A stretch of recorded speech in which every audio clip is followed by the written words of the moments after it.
why Filipino pilots are considered the kings of smooth landing. A lot of people linked this video over and said, Vision, you need to check this out. So without further ado, come join me. Let's go. Kaya gusto ko lagi sa PAL kasi ang galing ng pilot. Di ako kinakabahan tuwing landings. Alam mo ba kung bakit madalas sinasabi ng foreigners na ang sarap sumakay pag Filipino ang piloto? Ito ay dahil sa smooth na landing. Sa sobrang smooth, tinawag pa nga ito ng iba na butter landing. Yo, you know, I do agree because when I landed in the Philippines, I didn't even know we landed. This is a true story, swear on everything. I was in the plane with my fiance now, and when we landed in the Philippines, I was still kind of like mid waking up. I was like, oh, looking outside the window, seeing Manila, right, and how beautiful it was, especially in that high, like, you know what I mean. And then when we started landing, I didn't know it, right? I just saw like the airport getting closer, and I was like, oh, okay. And then I just like went on my phone. Next thing you know, we're already like landed and now just turning. And I was like, wait, why is the plane turning midair? It wasn't midair. It already landed.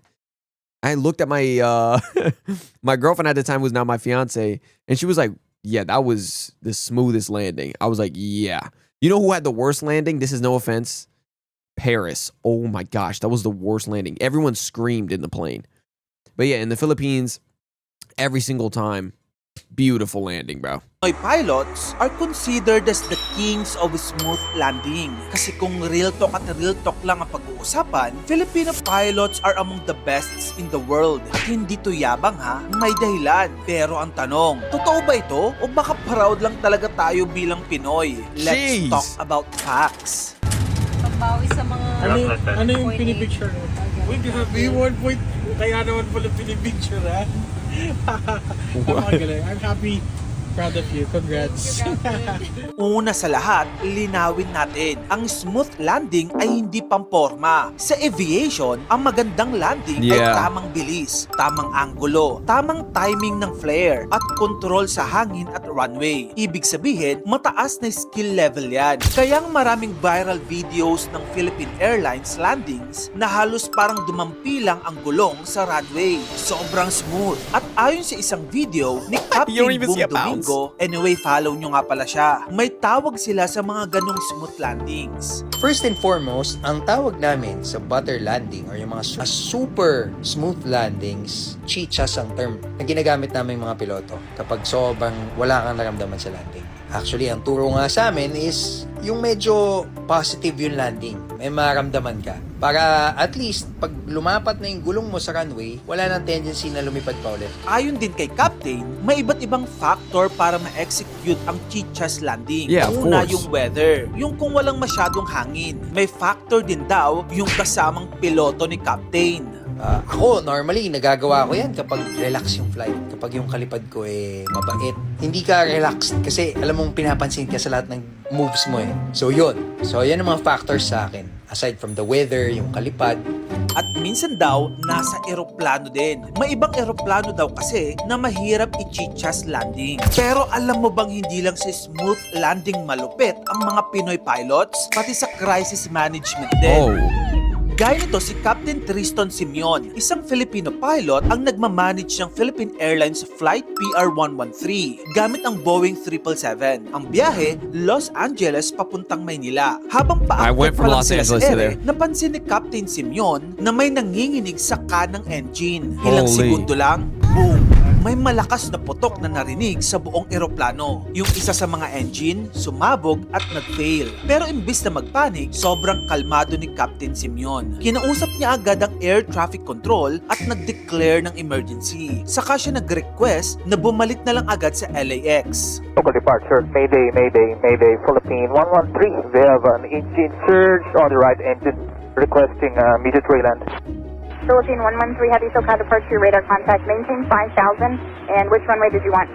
Dahil emergency, Wow. binigyan sila ng priority He sounded landing. calm, too. Maayos na ginabayan pabalik ang eroplano at ligtas silang nakalapag ulit sa Los Angeles. Pagkatapos ng landing, nagpalakpakan ng buong cabin. Saludo ang mga pasahero kay Captain Simeon. Solid na composure, mabilis mag-isip, at tunay na world-class na piloto. Anyway, balik tayo sa smooth Well-deserving, landing. Ang tanong, safe nga ba talaga kapag smooth yung landing? Is a smooth landing an indication of a good and safe landing?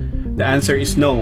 Ang akala ng marami, kapag sobrang smooth ng landing, ibig sabihin matik na sobrang galing na ng piloto. Pero hindi talaga. Sa landing, ang pangunahing goal ng piloto ay mapatigil ang eroplano sa loob ng haba ng runway. Kapag masyadong smooth ang landing, mas hahaba ang landing roll. Ibig sabihin, mas matagal bago huminto ang eroplano. Delikado to, lalo na kung maiksi ang runway, mainit ang panahon, at mabigat ang aircraft. Yeah, I didn't notice. I didn't even notice mine stopped. So maybe that wasn't really a really good thing. I mean, it's a good thing.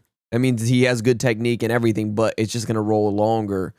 I mean, I did notice that, but also I was just so exhausted. I was up for 20 hours at that point after that flight to the Philippines. It was long.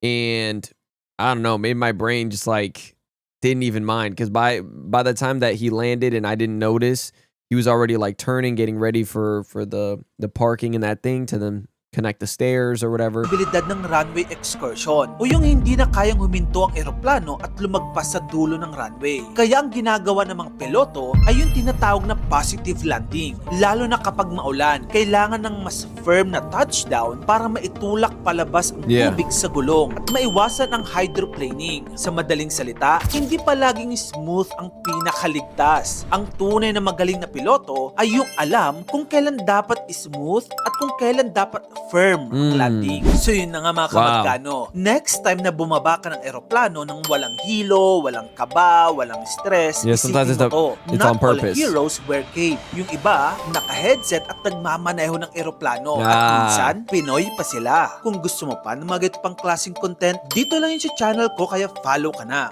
That was such a dope video. And it's true though, because if you think about it, like there's a purpose for everything, right? So sometimes you may be thinking like, oh man, that landing was bad. Kind of like how I felt maybe about Paris. But then again, I don't know about the weather.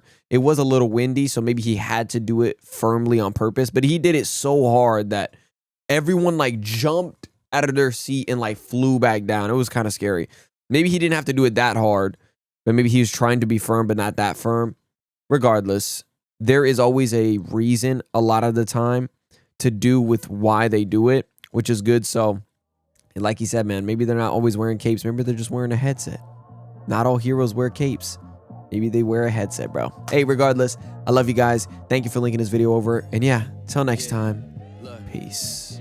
How good you been living? Wait, how good you been living? I've been living too good for you. I've been living too. Did what I did and I do it again. Every move that I make, I ain't feeling repent. Nobody believes to believe it's a friend, and you question your moves like you really won't end. Really?